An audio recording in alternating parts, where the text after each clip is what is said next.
Quantas vezes Deus orienta nossas orações por meio da palavra do conhecimento? Visões, revelações, sonhos. E aí nós nos colocamos a orar, não é mesmo? Só que tem pessoas que, se elas não veem imediatamente após as suas orações a consecução delas, a consecução dos seus pedidos, elas tendem a desanimar e a desacreditar. Ora, a Bíblia diz em 2 Coríntios capítulo 5, versículo 7, que nós andamos por fé, não por vista. Em Hebreus capítulo 11, a Bíblia diz que a fé é o firme fundamento das coisas que se esperam e a prova das coisas que não se veem. As coisas no mundo espiritual, isso é muito importante. As coisas no mundo espiritual acontecem primeiro, depois é que acontecem no mundo natural. Vou repetir, as coisas acontecem primeiro no mundo espiritual e só depois ocorre no mundo natural. Eu vou citar 3 exemplos aqui. Em Apocalipse capítulo 13, versículo 8, a Bíblia diz que o Cordeiro foi morto desde a fundação do mundo. Ora, quando Deus criou o mundo, o Cordeiro já havia sido morto. Mas a consecução, a materialização disso aconteceu apenas milênios depois, com o evento do nascimento, da morte e ressurreição do nosso Senhor e Salvador Jesus Cristo. Segundo exemplo, em Gênesis capítulo 12, Deus prometeu a Abrão. Deus liberou no mundo espiritual uma palavra a Abrão. Que palavra foi essa? Que ele faria de Abrão um grande povo. Aí você vê, então, será que Abrão ele teve uma multidão de filhos? Não.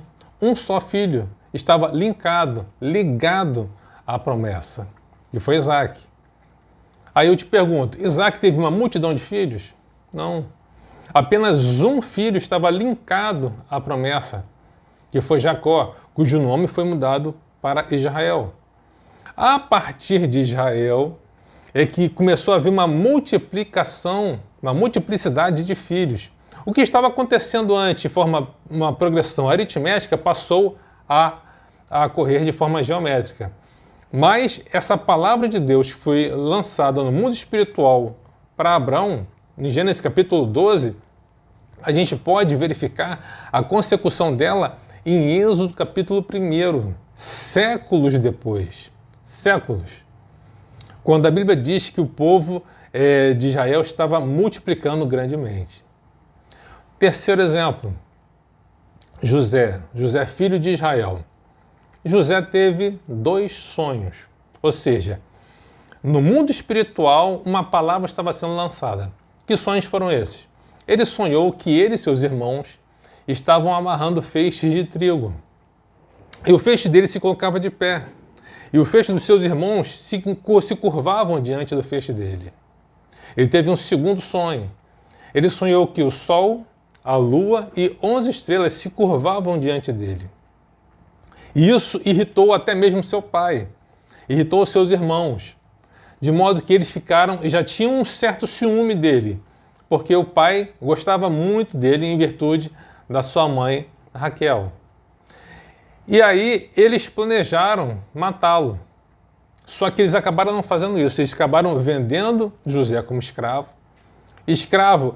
E José passou a viver uma série de reveses na sua vida.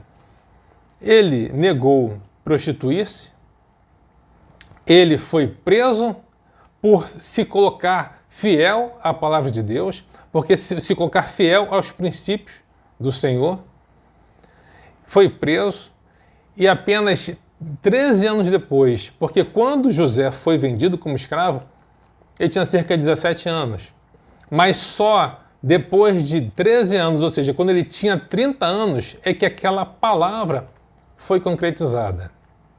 Não vou me deter em detalhes da vida de José, porque o objetivo aqui não é esse. Apenas fala assim, as coisas no mundo espiritual acontecem primeiro, depois elas acontecem no mundo espiritual. Depois de quanto tempo? Não sei. Aí você pode dizer assim, mas poxa, assim você me desanima, porque você citou um exemplo de milênios. Depois você citou um exemplo de séculos. Agora você citou um exemplo de 13 anos. Então será que eu vou ter que esperar tanto tempo para eu orar e ver as consequências da minha oração, eu ver que alguém foi usado por Deus, profetas do Senhor foram usados por Ele, e só muito tempo depois, irmãos, eu não sei. Eu não sei. Se Deus, Ele lança uma palavra, se Deus revela, se Deus fala, Ele cumpre. Depois de quanto tempo? Exatamente, eu não sei. Porque os caminhos dele são mais altos que os nossos. Os pensamentos dele são mais altos que os nossos. Agora você pode pensar assim, mas será que ele vai levar tanto tempo? Não sei, irmãos. Mas olha só, lembra, por que José foi colocado na posição de governador do Egito? Foi porque ele interpretou os sonhos de Faraó. Lembra do sonho de Faraó? Faraó teve um sonho em que ele viu 7 vacas gordas e 7 vacas magras. E nesse sonho, as 7 vacas magras comiam as 7 vacas gordas. E ele viu também 7 espigas boas e 7 espigas ressequidas. E as espigas ressequidas comiam as espigas que eram belas, que eram agradáveis aos olhos. E ninguém sabia interpretar, até que o servo do rei, o copeiro, lembrou que José já havia interpretado um sonho, que o cargo dele seria restituído, e de fato foi. E ele falou com o Faraó, tem um rapaz que ele pode interpretar esse sonho. E aí Faraó o chamou e ele interpretou o sonho. Ou seja, Faraó teve... E assim, é interessante porque às vezes você pode pensar assim, será que só certos homens ou mulheres de Deus podem ter uma revelação que Deus vai fazer? Não, irmãos.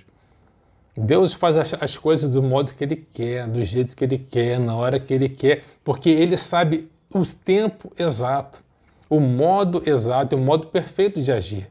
Faraó teve um sonho e pouquíssimo tempo depois, os sonhos de Faraó começaram a ser realizados, ser concretizados, porque ele colocou José como governador do Egito, José começou a administrar o Egito e eles passaram a desfrutar daqueles 7 anos de bonança, 7 anos de fartura. Então foi quase que imediata a revelação da consequência do que tinha sido revelado.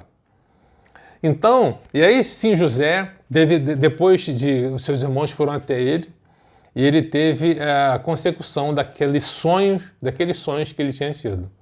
Não é? Então, assim, irmãos, eu quero dizer para vocês uma coisa. Mantenha a fé, mantenha a resiliência. Em Atos capítulo 7, o próprio Estevão diz que Deus era com José. Olha só, José passou tantos reveses, tanta injustiça até que a promessa fosse cumprida. Então, assim, que nós peguemos essa palavra, nós nos animemos, nós nos alegremos no Senhor, nós busquemos, assim, a sua palavra, nós nos alimentemos com a sua palavra, irmãos, porque isso é muito importante.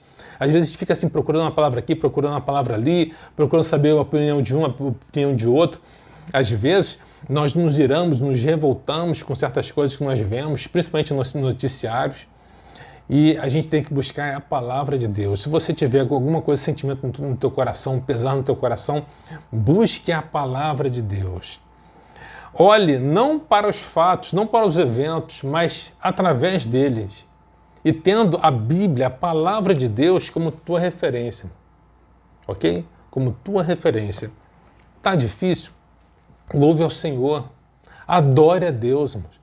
Ah, irmão, não estou conseguindo, está difícil, então louve a Deus, adore a Deus. Ah, irmão, me disseram que só quem canta bonito que pode louvar a Deus. A Bíblia diz, em Salmo 150, o seguinte, tudo o que tem fôlego, louve ao Senhor. Você tem fôlego? Você consegue expressar? Você consegue falar? Você consegue cantar? Mesmo que não seja uma bela voz, totalmente afinada, mas você consegue louvar com o teu coração ao Senhor? Faça isso. Tudo o que tem fôlego, louve ao Senhor. Ok? Fique com essa palavra. Deus anime o teu coração, tá? Em nome de Jesus. Não se permita ficar paralisado. Se anime. Renove as tuas forças, renove as tuas esperanças, que nossa esperança está no Senhor. Nossa esperança não está em A ou em B. Nossa esperança não está em instituição A ou instituição B. Deus usa as instituições, mas nossas esperanças não estão nelas, estão no Senhor. O Jeová Tzidkenu, o Deus de justiça, agirá na terra, irmãos. Irmãos, Deus não está distraído, Deus não está dormindo, Deus não está desinteressado, Deus está atento em tudo o que está acontecendo. E Ele, quando recebe as nossas orações, Ele age por meio das nossas orações, irmãos. Então não pare de orar, não desista de orar, ok? Vamos orar nesse momento? Deus abençoe sua vida, sua casa, sua família, em nome de Jesus. Vamos orar e que Deus nos conduza nesses dias e que nós possamos sair de todos os eventos que estão acontecendo amadurecidos, ok? Deus te abençoe. Vamos orar. Pai Celestial, nós damos graças a Ti pela Tua palavra, que é o verdadeiro alimento. Nós Te agradecemos pelo Teu amor com o qual o Senhor nos amou, enviando o Seu Filho Jesus, o Cristo, para nos religar a Ti. Nós queremos viver a cada dia com essa certeza e essa alegria. Queremos louvar o Teu precioso nome, pois Tu és digno de honra, glória e louvor. Pai, ensina-nos a viver a Tua palavra. Conduz as nossas mentes e os nossos corações.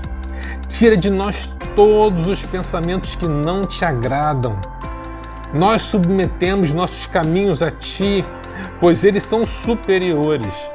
Nós submetemos nossos pensamentos aos Teus, pois eles são mais elevados. Senhor, nós queremos ser achados em graça diante dos Teus olhos. Queremos ter fé na Tua palavra, para sermos agradáveis a Ti. Quantas vezes nós nos encontramos em situações que sequer sabemos o que orar, e como expressar o sentimento dos nossos corações. Mas pedimos que o Teu Espírito nos conduza, que Ele coloque em nossos lábios o que devemos dizer. Como o salmista disse, Deus é o nosso refúgio, fortaleza, socorro bem presente na angústia. Senhor da glória, Senhor da justiça, Jeová Tzidkenu, existem crimes e tentativas de crimes sobre os quais não há total transparência. Em nome de Jesus, traz à luz o que está escondido, o que está encoberto. Nós Te suplicamos que o Senhor não permita que o Brasil seja terra de impunidade. Como Tua palavra diz, o Senhor está no Seu santo templo. Nos céus o Senhor tem o Seu trono. Os Seus olhos estão atentos. As Suas pálpebras sondam os filhos dos homens. O Senhor põe à prova o justo e o ímpio, mas abomina o que ama a violência. Fará chover sobre os perversos brasas de fogo e enxofre, e vento abrasador será a parte do cálice deles. Pai, nós não somos perfeitos, não somos infalíveis. Por isso Te pedimos que corrija as nossas veredas. Conduza-nos com Tua poderosa destra. Nós Te pedimos que faças justiça. E em Ti esperamos, porque a Tua palavra nos diz que bem-aventurados os que têm fome e sede de justiça, porque serão fartos. Fortaleça os nossos corações. Senhor, anima o Teu povo, renova as nossas forças e conduze-nos em tudo o que fazemos. Tudo para a glória e honra do Teu nome. É o que Te pedimos e Te agradecemos em nome de Jesus. Amém.